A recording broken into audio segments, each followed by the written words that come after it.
이 외에도 이스라엘군은 평소에 폭격 전에 이 공습할 그 목표 건물의 지붕에 터지지 않는 물질을 미리 떨어뜨려서 자, 우리 공습할 거다 똑똑똑 이렇게 하면서 시민들이 미리 대피할 수 있도록 알리는 Knocking on the Roof라는 정책을 고수해 왔습니다. 아, 그러니까 그 본격적으로 미사일을 쏘기 전에 터지지 않는 물체를 떨어뜨려서 1차 경고를 주는 거군요. 네, 그렇습니다.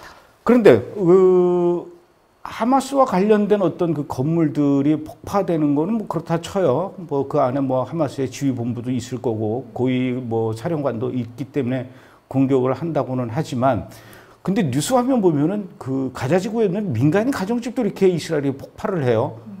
이 폭격을 하는데 그건 왜 그러는 겁니까? 그것도 분명한 이유가 있는데요. 하마스가 이스라엘로 날리는 로켓을 주로 어디서 발사하냐면 이 들판이나 야산과 같은 인적이 드문 곳이 아니라 주로 민간인 가정집이나 옥상, 병원 옥상, 학교 앞마당, 무슬림 사원, 조상들 무덤 이런 데서 민간인들을 방패로 사용하여서 로켓을 발사합니다. 그 로켓들이 이스라엘 쪽으로 발사를 한다고 해도 로켓이 워낙 조악하기 때문에 이스라엘까지 날아오지 않는 경우도 많지만은 그래도 이스라엘 입장에서는 일단 로켓이 어디서 날아왔는지 확인을 하고 발본색원을 해야 다음번에 또 공격을 당하지 않기 때문에 그 장소를 분명히 폭격을 해야 되거든요. 근데 그 로켓을 쏜 장소가 만약에 가정집이라면 이스라엘 입장에서는 또 민간인을 보호를 해야 되기 때문에 공습 예고를 해야 하지 않겠습니까? 그래서 위에서 말씀드린 것처럼 빅포팔성 물체를 지붕에 떨어뜨려서 공습 예고를 하는 것이고, 그래서 그것을 이게 노크 프로젝트다라고 하는 건데요. 이 빅폭발성 물체가 그 지붕에 날아왔을 때 똑똑똑 하는 소리에 놀라서 이 가장이 깜짝 놀라서 이제 가족을 대피하려고 하면 하마스가 아주 나쁜 짓을 하는데 어떻게 하냐면 그 집의 아버지만 피하게 하고 여자와 아이들을 그대로 방에 가두는 겁니다.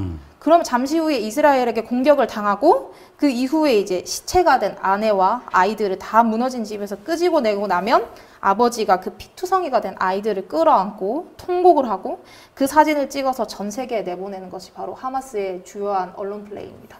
정말 상상을 초월할 정도의 반인륜적인 행위를 하는 게 이 하마스인데, 이번에도 그 이스라엘 군이 가자지구 안으로 지상군을 투입하기 전에 그곳에 있는 민간인들에게 대피하라고 경고를 했어요. 그런데도 저 민간인들이 대피하지 않았다고 그러더라고요.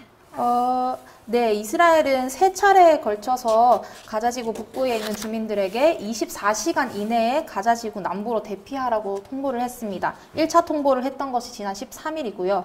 그 이후에 계속적으로 아랍의 메시지를 통해서 반드시 가자지구 남부로 이동하라고 통보를 했고, 14일에는 한 차례 기한을 연장해서 또다시 24시간 내에 남쪽으로 대피하라고 통보를 했습니다. 15일 오전에는 가자지구 지상 공격을 위한 모든 준비가 마쳤다라고 하면서 군대가 곧 가자지구에 진입할 테니 반드시 대피를 하라고 발표를 했지만 그 발표가 있은 지 3일, 또 오늘로는 4일로 지나도록 아직 지상군 투입이 이루어지지 않고 있는데요. 왜 대피를 안 하냐고 물어보셨는데 사실 대피를 안 하는 게 아니라 못 하는 겁니다. 이런. 못 하고 있어요. 왜냐하면 이 가자지구 위성 사진을 한번 보시면 피난을 가는 차량들이 줄지어 서 있는데 여기 왼쪽 사진을 보시면 트럭이 길을 막고 있어서 차들이 더 이상 가질 못하고 있어요. 저 트럭이 하마스 트럭이겠죠? 하마스의 트럭입니다.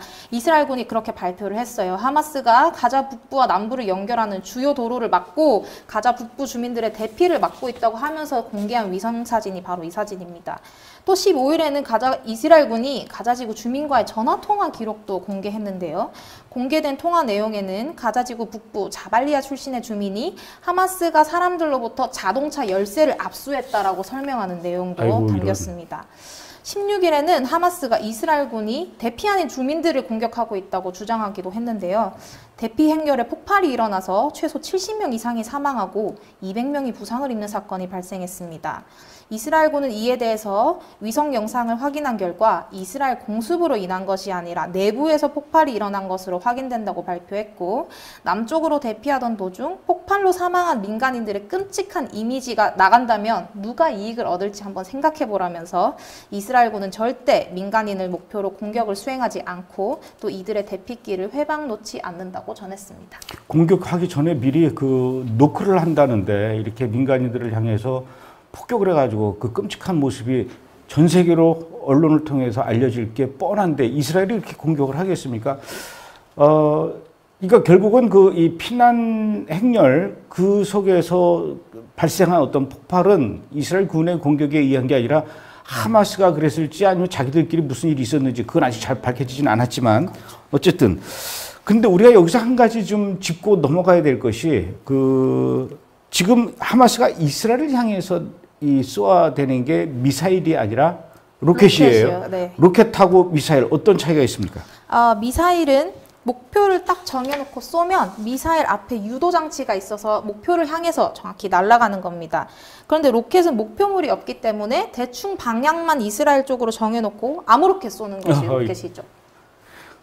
거기에다가 또 하마스가 쓰는 이 로켓은 성능이 그렇게 별로 좋지가 않으니까 발사된 다음에 그러니까 뭐 지 마음대로 어떻게 뭐 통제불능 상태로 그냥 허공으로 날아간다는 얘기죠. 그렇습니다. 그래서 앞으로 제대로 쭉 가는 것도 있지만 상당수가 이렇게 뒤로 날아가거나 가다가 아니면 다시 되돌아오거나 하기 때문에 가자 지구에서 사망자가 나고 또 부상자가 난다고 발표를 해도 사실 이게 이스라엘군에 의한 사망인지 아니면 하마스가 쏜 로켓이 이스라엘까지 넘어가지 못하고 가자 주민이 그 로켓에 맞아서 사망하는 건지 알 수가 없죠.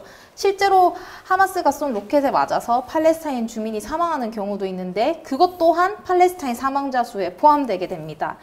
실제로 영상을 하나 보시면 이 영상은 2022년 가자지구가 이스라엘로 로켓을 발사하는 모습인데요. 영상 발사하는 모습을 보시면 빨간 동그라미를 유심히 보시면 이 로켓이 날아가다가 제대로 날아가지 못하고 좀 떨어지네요. 네, 땅으로 떨어져서 가자지구 안으로 떨어져서 폭발하는 장면을 보실 수가 있습니다. 그래서 이번 그 가자지구에 있는 알-아훌리 병원 그 폭격 사건이 정말 이스라엘의 공격이 맞는지 하마스의 발표대로 이런 부분에 대해서 의문이 들고 좀 다시 한번 생각해 봐야 되는 게 아닌가. 여기까지는 그냥 제 내피셜이었어요. 그런데 우리 시간으로 어제 오후에 이스라엘 시간으로는 어제 오전이 되겠죠.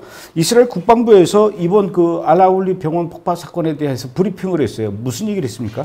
네, 이스라엘군이 18일 새벽 가자지구 알-아흘리 병원에서 일어난 폭발은 가자지구 테러 단체인 팔레스타인 이슬라믹 지하드가 발사한 로켓 중 한 발이 발사 실패로 인해서 병원에 떨어진 것이라고 발표하면서 해당 증거 자료를 공개했습니다. 지도를 보시면 병원 폭발 당시 팔레스타인 이슬라믹 지하드가 이 빨간 점이 있는 이 장소에서 이스라엘을 향해서 로켓을 여러 발 발사를 했는데 그 경로가 바로 빨간 점에서 일직선으로 흰색으로 직선으로 뻗어나가는 이 경로입니다. 이 경로를 따라가다 보면 하얀 점이 하나 보이는데 그게 바로 병원입니다. 병원이 이 하얀 점에 위치하고 있습니다. 실제로 당시 영상을 보시면 일직선으로 날아가는 로켓이 있는 반면 왼쪽 옆으로 계속해서 빠지고 있는 로켓이 한 발 있습니다. 또 다른 로켓들이 쭉 이렇게 직선으로 날아가는데 정말 얼마간 시간이 지나지 않아서 지면에 폭발이 일어나는 모습도 보이는데요. 즉 로켓이 이스라엘까지 날아가지 못하고 가자 내 지면에 떨어진 모습을 보여주게 됩니다. 제가 궁금한 것이 500명 이상의 그 사망자가 나왔다면 아까도 말씀드렸던 것처럼 그 엄청난 폭격이었을 텐데 지금까지 그 뉴스에 이렇게 나온 영상에 보면은 실제로 병원이 폭파된 영상은 없어요. 그래서 근본적인 의문이 드는 것이 실제로 병원이 폭격을 당한 것은 맞습니까? 실제로 병원 건물보다도 그 병원 단지 안에 있는 주차장이 폭발을 한 건데요. 위성 사진에 보시면은 다른 곳에는 흔적이 보이지 않고 주차장에만 폭발 흔적이 보입니다.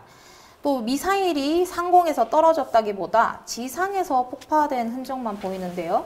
그 증거로 이스라엘이 상공에서 미사일을 떨어뜨리면 그 파워가 워낙에 강력하기 때문에 이 크레이터라고 지름이 7m에서 최대 19m까지 움푹 파인 웅덩이가 생기는데 이 주차장에서는 그런 흔적이 보이질 않습니다. 거기에다가 또 하마스 요원끼리 자기들끼리 이 전화 통화하는 내용을 이스라엘 정보 당국에서 그거를 도청을 해가지고 녹음을 했어요. 그런데 그걸 듣다 보니까 그 전화기 통화 속에 진실이 담겨 있었다. 이런 얘기가 있습니다. 네네. 대화 내용을 보면은 이번 폭격은 이스라엘이 아니라 팔레스타인 이슬라믹 지하드가 한 것이다. 또 병원 뒤에 있는 공동묘지에서 로켓을 쐈는데 이게 병원으로 떨어졌다. 뭐 이런 대화가 등장합니다. 그래서 이스라엘군이 직접 공개한 도청 영상을 직접 들어보시도록 하겠습니다.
뭐 이 정도면은 그야말로 빼박이라고 할 수밖에 없네요. 예, 뭐 더 구체적인 내용은 그 현장 조사를 좀 해봐야 되는데 현재로서는 뭐 현장 접근이 불가능하기 때문에 정확한 원인 규명, 누가 쏜 건지 또 얼마나 피해를 입었는지 이런 것들을 확인을 해야 되는데 현재로서는 지금 하마스에서 얘기하는 거를 또 100% 믿을 수도 없고.